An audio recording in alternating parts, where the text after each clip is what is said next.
What's up, coolers, and welcome back to Barca Dream Team. And today we're going to be talking about Raphinha's first season at Barca, and we'll discuss how he can improve to give Dembélé competition on the right wing. We hope you'll subscribe and hit that notification bell, and let's get started. So, flashback to last summer, and Barca spent 58 million euros to bring Raphinha in from Leeds, who managed to retain their Premier League status, largely thanks to the Brazilian's 11 goals and 3 assists. And it's interesting to see him from his first season at Leeds compared to his second season. In 2020-21, Raphinha was played in a variety of positions, including left wing, left midfielder, attacking midfielder, right wing, and right midfielder. He scored half of his 6 goals that season on the right wing. That led to him featuring on the right wing in all but one of the games he played for Leeds the following season. And what's interesting to note is that 5 out of the 10 goals he scored in that position were as a result of him cutting inside on his left foot and curling it past the keeper. And he got a similar goal with Barca against Manchester United in the Europa League. And if you'd watched Raphinha in 2021-22, you'd know that he got most of his assists in the similar way, by storming down the wing, then coming slightly infield and whipping in an in-swinging cross on the edge of the 6-yard box. That's right, because he's already got one of those assists against Betis the other day, teeing up Andreas Christensen's bullet header.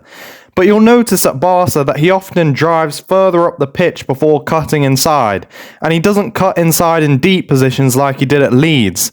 But what does all this mean? Well, Raphinha's never really been that much of a two-footed player, reducing the element of unpredictability in his game. But still, the stats show that that's not hampering his goal-scoring prowess and his ability to pick out a cross. First of all, he's a very different type of player to Dembélé. The Frenchman's main attribute is his ability to embarrass and destroy fullbacks in 1v1s with his skill, pace and two-footedness. But that doesn't mean that Raphinha is of no use to us. Raphinha adds a very different type of threat, but the question is whether this threat is too one-dimensional. We've seen it before with wingers like Adama Traore, who was brought back to the club because of his expertise of getting to the byline and consistently whipping in cross after cross after cross. But things didn't work out for Adama. Defences knew exactly what he was going to do. They would always put 2 or 3 men on him to stop the cross, or flood the penalty area with tall players to reduce our already poor aerial threat. So after a promising start, things took a turn for the worst. Adama was largely ineffective on the right wing, and we didn't go down the route of making his loan deal from Wolves permanent. So how can we get the best out of Raphinha, whose problem is very similar to that of Traore? Well, first of all, let's take a look at how Raphinha plays on the right wing compared to Ousmane Dembélé. When Dembélé is on the wing, he's unstoppable. Even if you know exactly what he's going to do, you can't keep up with his lightning-fast pace, or he'll embarrass you with his flair and skill. Crucially, when Dembélé is playing on the right, there's much less emphasis on Koundé to overlap. Koundé's role is just to potentially draw midfielders towards him and provide a passing option to recycle the ball if the road is blocked ahead of Dembélé. But looking at the battle between Dembélé and the opposition defence, and his ambidextrousness gives him the upper hand, and it doesn't matter who you choose to mark him. That just gives him so many options, and if one fails, he can move on to the next. He can shoot with his left, he can shoot with his right, he can cross with his left, and he can cross with his right. And every single time, there's nothing you can do to stop him. But when it comes to Raphinha, he doesn't have as many options. When Raphinha plays, Koundé has a very different role to what we talked about earlier when Dembélé plays on the right wing.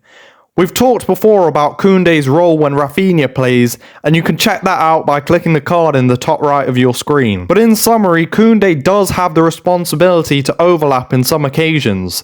He really does have to support Raphinha in attacks, whether that's with a 1-2 or just to draw a defender out of position. What we usually see is Raphinha try to take on his man, feint to the right, and then try and cut in on his left foot. If it works, then great. Otherwise, his backup plan is to recycle the ball back to Koundé, or he just loses possession entirely, ending the move with an anti-climax. But when you're looking at his underlying numbers, it's clear to see that this apparent disadvantage is not hampering his abilities to create and score goals. In 2020-21, we've already discussed how Raphinha was playing in a variety of positions in midfield and on the wings, but he was still getting a healthy 0.22 goals per 90 and a very impressive 0.44 assists per 90. So you can see that assists are his main source of goal contributions, but that's mainly as a result of him playing so many matches in deeper areas of the pitch. The following season, when Bielsa played him primarily on the right wing, the goals went up to 0.34 goals per 90, but the assists went down from 0.44 to just 0.09 per 90. But you could put that down to the poor performances from Leeds last season, with them being in a relegation battle and not putting away chances. And still, in those circumstances, it's unbelievable that Raphinha managed to get as many goals as he did.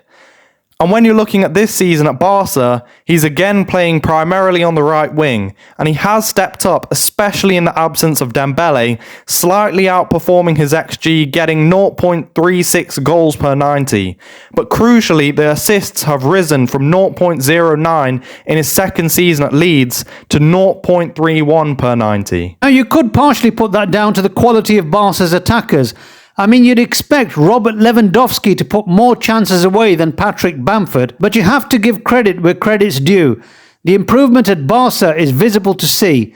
Raphinha is proving to be in his best form in recent seasons. Even though he's a different type of player to Dembélé, he's putting up excellent numbers despite his apparent disadvantage of being one-footed. So it's clear that Raphinha is not one-dimensional, and he's proving to be a key player for Xavi in our title charge this season. So guys, let us know your thoughts in the comments down below. What do you think of Raphinha, and was he worth the 58 million we spent on him in the summer? So if you like this video guys, make sure to hit that notification bell, subscribe to BDT, and we'll see you next time. Visca el Barça!